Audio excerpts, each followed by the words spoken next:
macro outlook. So Trump's tariffs are kind of spooking the market, it seems.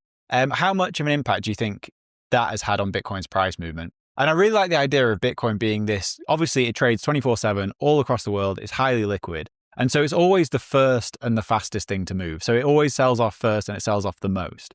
Do you think that's played a big part in this? I think so. I mean, it's the last functioning fire alarm, right? So when you look at, I listened to a good podcast recently where they were basically saying that there's so many headlines coming out from Trump that how do you price any of it? How do you gauge any of this stuff? My base case, and I was talking to most of my subscribers about this, Q1, I think my opening report for this year, I was like, Q1, I am expecting this to be choppy as anything. There's a lot of people who are saying, but nah, bro, it's the next, the second year of a halving cycle and it's going on a parabola and blah, blah, blah. Maybe, probably not, right? Because the world has to go through all these changes. What do the tariffs mean? What does that mean in terms of a relationship between these different adversaries and friends, right? Trump's putting tariffs on all sorts of things. How does that impact all of these economic components? There's internal policy, there's external policy. Scott Bessent's trying to work out how they get the 10-year down.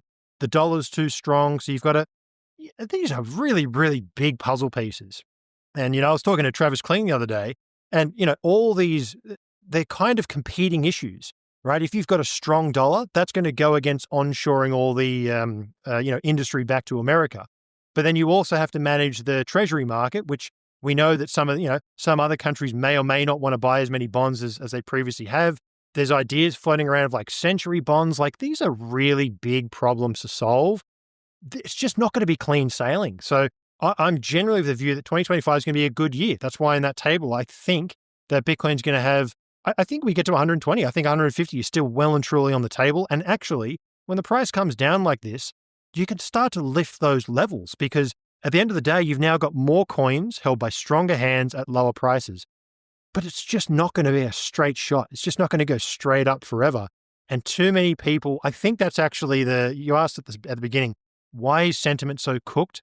Because people's expectations were just vastly wrong, vastly misaligned with reality. That is always, when you look at why people get angry at the market just is, price is just an information source. What do you do relative to that information?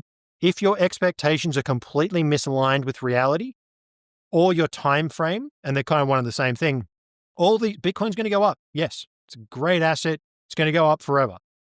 However, forever is a long time, right? The journey from here to there is a process. And I think that's what a lot of people, they compress their macro views.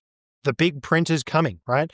It is coming, but it's probably not going to happen tomorrow. So just getting those like time frames and expectations right is what catches so many people off guard, but it's super, super important to get your expectations aligned with what is realistically possible.